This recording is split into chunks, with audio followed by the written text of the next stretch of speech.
Hello, my name is Paulo. I'm from Lisbon, Portugal, and I'm here to present how the brain works. First of all, I could begin to speak about the state of the art.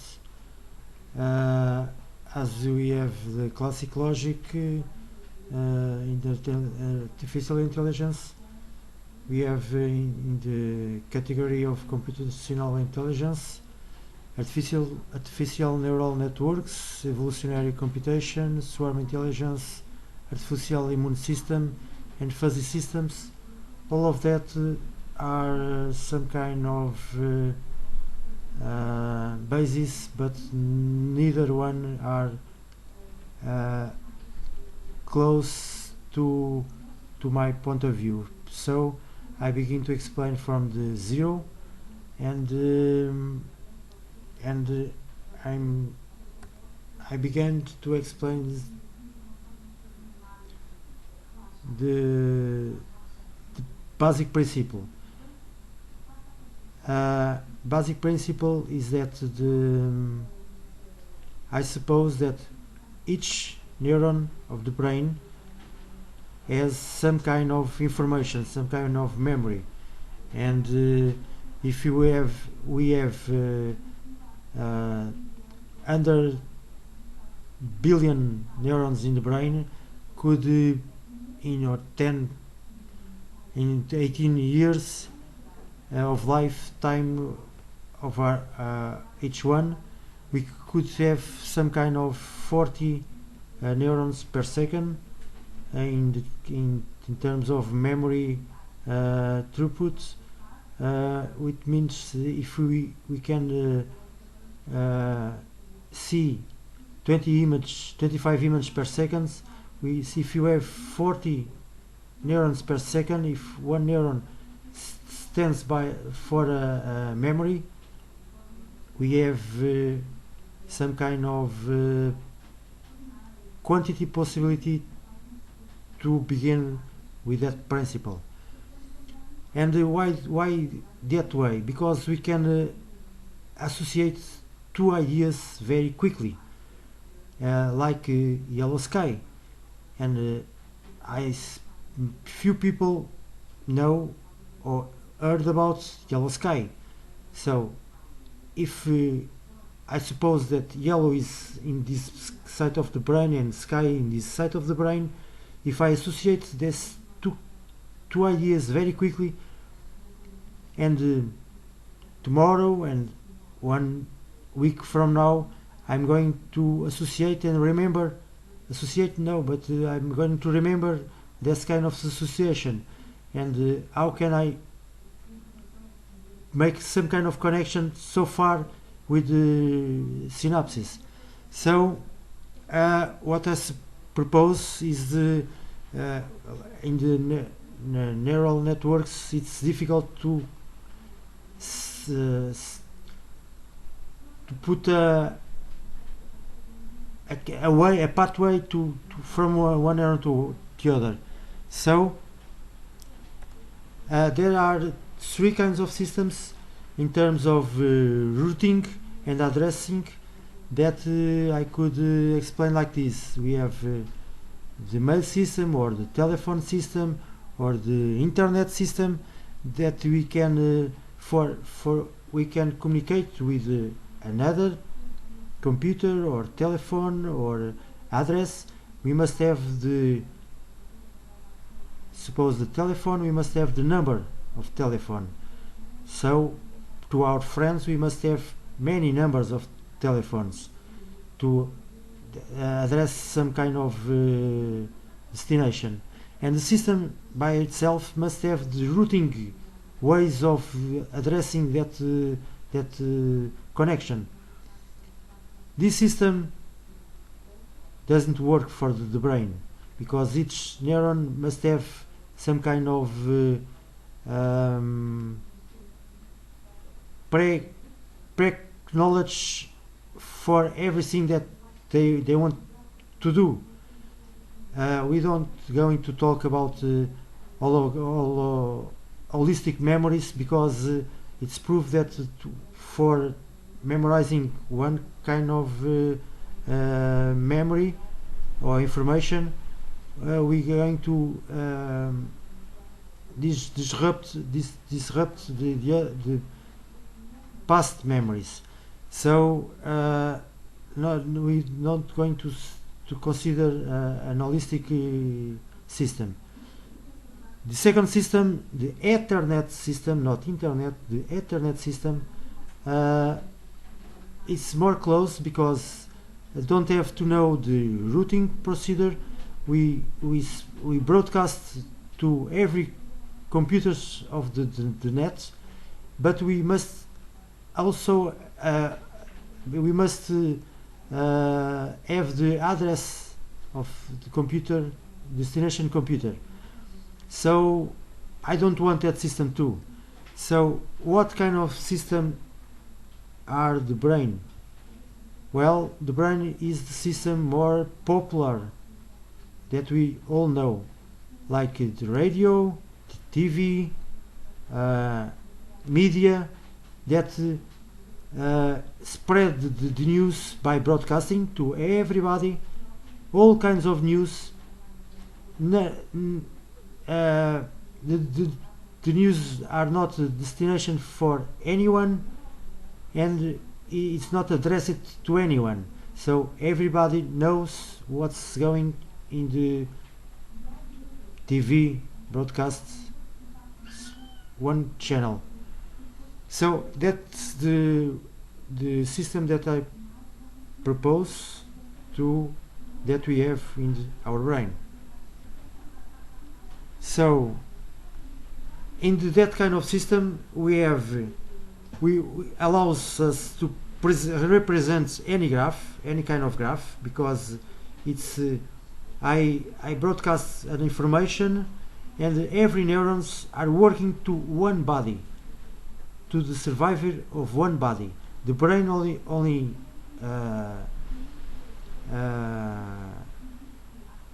exists for satisfactions of the body, and we have self-motivation from the body, and the brain satisfies that motivation. So there are no, in that system there are no codes, neither patterns for the data. In this case, a node is a piece of data. It's difficult to convert a hearing code in a speaking or muscular code. If I hear something, it's difficult to transform that information or that command from a robot in muscle information. That must have to be some kind of code to transform hearing information in muscular action. So we don't have pre-coded information here, not transformation tables. The instructions are the soft connections, not hard connection, because the hardware is already made or almost already made. We left besides the plasticity of the brain, I explain later. And unlike the graphs, you don't have to search for patterns. We don't have to search for patterns because we don't have one person to search a database, but a database looking to one person. We don't have 8s in the connections like the neural networks, so we have some kind of versatility. In summary, we don't have addresses, we don't have routing, we don't have patterns for data, and we don't have to search for patterns. So what kind of learning could we have here? And this is some kind of breakthrough, because a classic system we have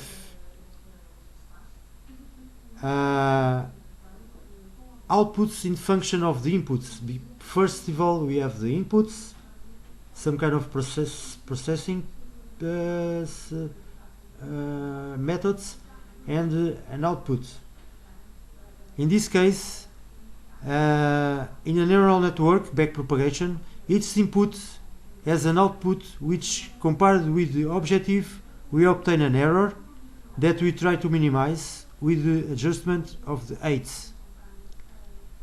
In generic algorithms, generates outputs for choosing the best inputs, which generate outputs again in the synthesizing some kind of synthesis. In the brain, we have some kind flip-flop or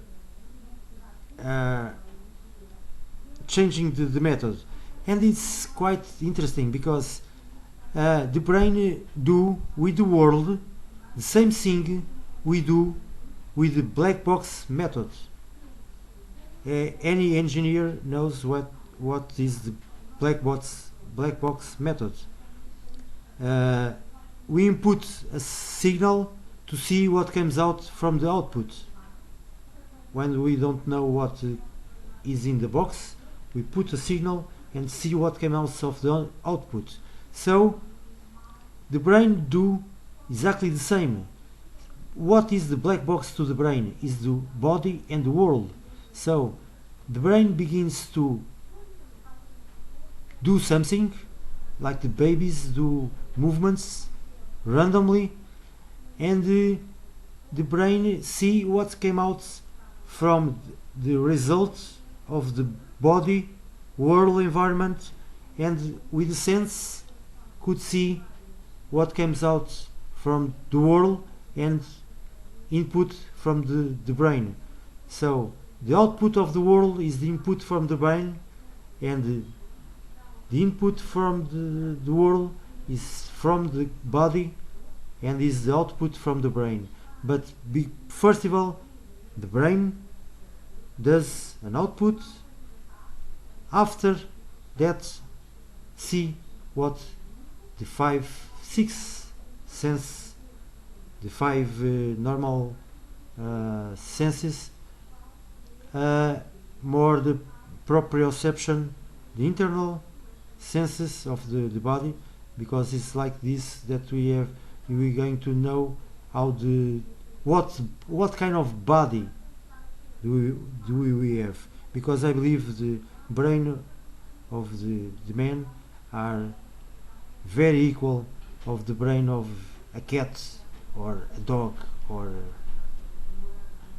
many animals, with a variance of the emotions maybe. So we don't know how to move or what I have to do to move my arm. In the past I took conscience on how I was able to move it after I moved it first. So first I moved, then I learned how I move it. So suppose that a node A fires and begins to hear. An output neuron fires, so do something, and then begins or stay in standby to hear something from what comes out from the world. And suppose that a neuron B is from the senses. Suppose that neuron A do something like pronounce the sound ha. With muscles pronounce the sound ha. The neuron ha A is capable of suppose to pronounce the sound hey, ha, and a neuron B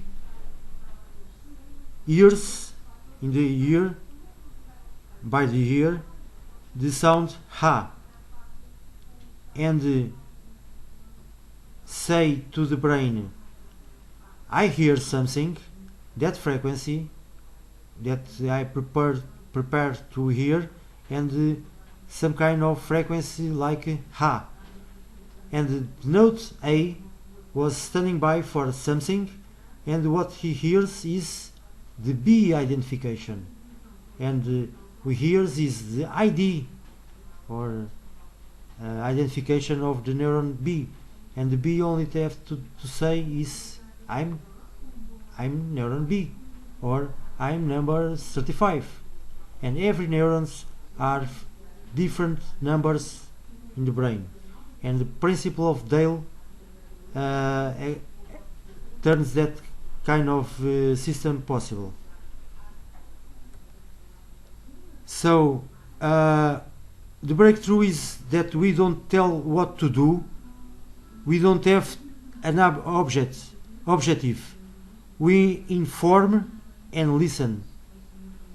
As Thomas Jefferson, President of the United States from 743 to 826, said, some kind of translation from Portuguese to English that I made, but he said something like this: if I had to decide whether we should have a government without newspapers or newspapers without a government, I wouldn't hesitate one moment to choose the last one. Well, this kind of statements only said that the broadcasting to every people is more important to have, or have every people informated is more important that have some governments that don't inform the people. Well, this continues with an equilibrium between the cerebellum and the brain, that the cerebellum is where the action neurons are, and the brain is where the sense neurons and the past or historical neurons are. In the front are the story of our lives, the experiences of our life, recording part of our life, and must have an outweight in. That was outweight in was the method that I explained before. Out first, wait, standby, and in, hear something. And must have an equality between the out and the in. And when the out memorize the in, we have some kind of protocol in the brain, and the brain some kind has conditions to step out the body and stand by the world. So first of all, he has to learn what kind of body he have, and then prepare to know better the world. So the brain builds a past memory. It's organized as a straight timeline, so simple as that. Not a binary tree, nothing like that. It's a straight line, like a movie with slides. Each neuron is a slide, it's a frame, and with the conjunctions of the senses, vision, listen, tact, taste, olfactory, in proprioception or internal, we have 6 informations that are connected together in one instant of time, and these 6 are the 6 layers of the neocortex of the brain. There are six layers, and that's the ones. For each different, even the brain gives a sequential number. For each different event, and I call an event the conjunction of the 6 senses. in one instant, for each sense event, we have a memory in the past. That memory or the vision has many information to be stored in one neuron. But remember that one neuron has many synapses, and each synapses could represent some kind of the image, because the information that we receive is some kind of analog information, but distinguish information. One synapse is looking for one thing, another synapse is looking for another thing, but analog thing and the past memory, the time memory is digital, is discrete. So we have an input analog and a discrete past or historical memory, because by time, by so the synapses could have some kind of plasticity to move closer to the soma or distant from the soma, some kind of information.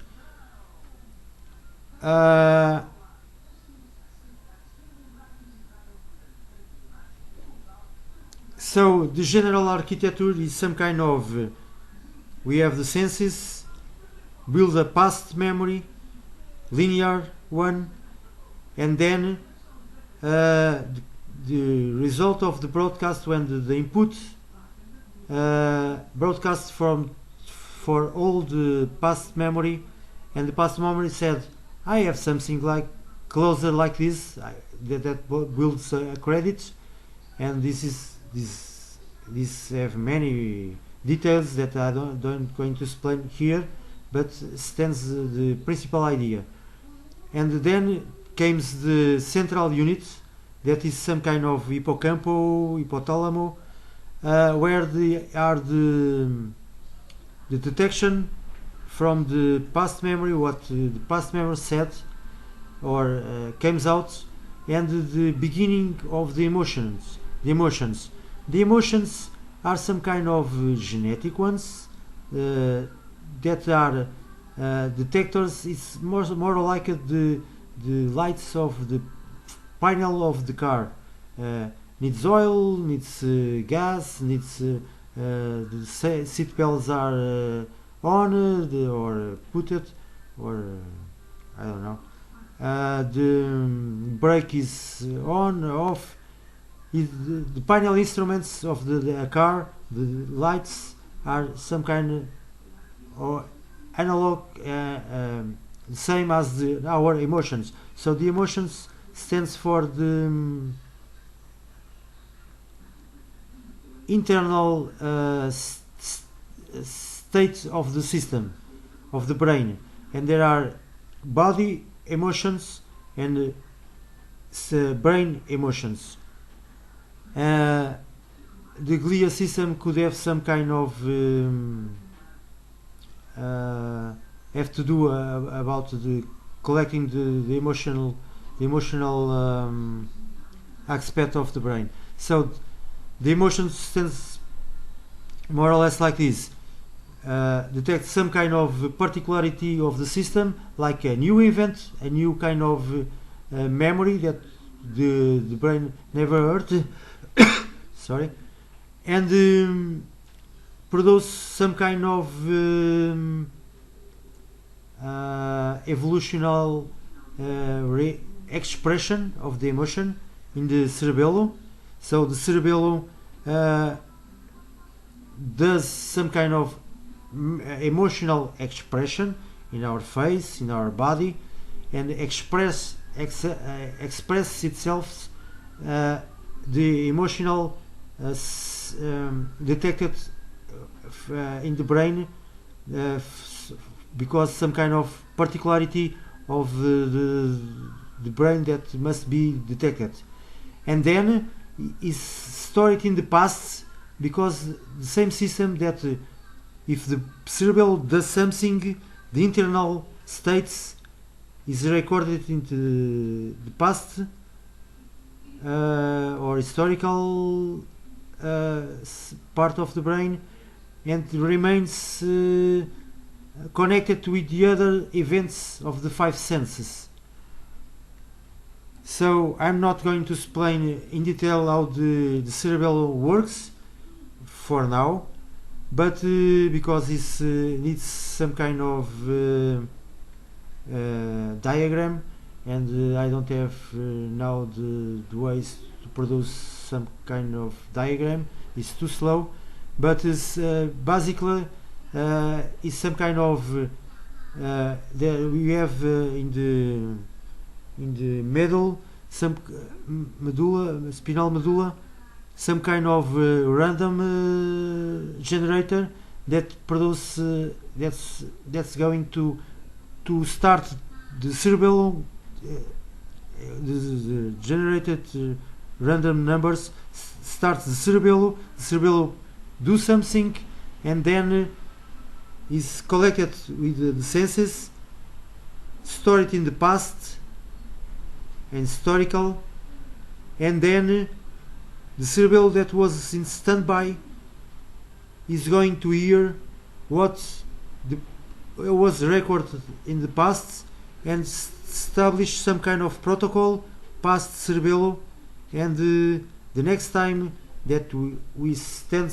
by the same event, the past remembers and produced by the same protocol the same thing that was learned by random processes. So we could have some kind of imitation system in that way. So to the dynamic of the system is some kind of events, senses to the brain are remembered. There are some kind of decision, and there are two possibilities of decision, and produces an action by our cerebellum. And when produces an action, is feedbacked again to see what came out from the past, and again remembered or actualize it, like the when we are photograph the sky and we see the stars for many hours, and some kind of computation does something like this. If a light is there all the time, it's supposed to be there. If a light is there part of the time, it's not supposed to be there, because it was momentarily there, but or no star starts, we believe, in 4 hours of photographing the sky. No star started now or ended now, that 4 hours. So if it's a star, it's supposed to be there for the 4 hours. But the decisions there are two kinds of decisions. One that I call it analog, and analog it stands in the polar like this, or discrete, and discrete stands by the polar the turn like this. So there are two kinds of people: the analog people and discrete people. And the analog people acts as the memory more recently recorded, the analog people. The discrete people acts as the more eared or more senses memory that was in his past. So there are two kinds of decisions that the brain could do, and one person has that kind of decision from the birth to the death and decides always like this, that way. So it's hardwired in that kind of person. It could be a male, female. There are males with that kind of method, and there are females with that kind of method. There are males analog, females analog, males discrete, and females discrete. They are that kind of distributions, and I believe it's more or less equal all over the world. So from now I think is what I have to present, and if you are interested to hear more about it, I'm going to choose 10 people to tell more, and the people that I'm going to tell more, it's by mail, and it's the person who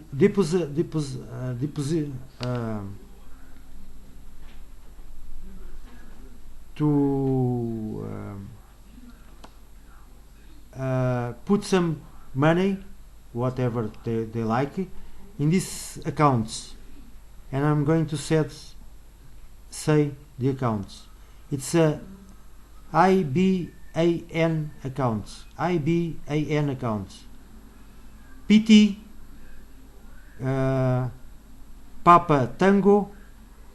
I repeat, Papa Tango 500033 500729059260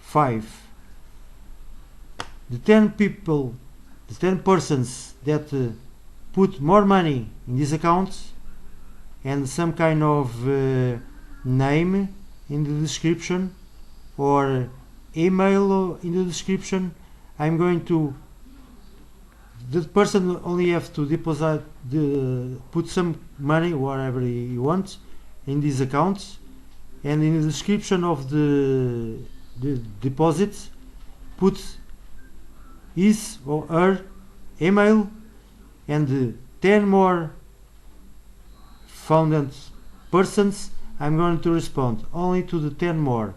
And how do you know that you are one of the persons that I'm going to send more information? Because the next week, or when I have 10, the next week I'm going to put what kind of value was put it in my account. So I'm not going to put the names or the emails. I'm going to put only the first letter of the email, the first letter, only the first letter, and the value that letter put in my account. So that person is not identified to the world, but he knows that he's here, or is or her, because he has the answer in his or her email. So it's for the other persons know that what the thresholds, where the thresholds are, and the next week I put the another 10 more persons that put some kind of some money in this account. And I have to say one more thing: the persons that don't put the enough money are going to my list, and Afterwards, maybe a year from now, could have some kind of surprise in this email. So, thank you everybody. I'm speaking in name of Lecoq Sportivo from Portugal. Santo Antão dos Cavaleiros. Goodbye. Be well.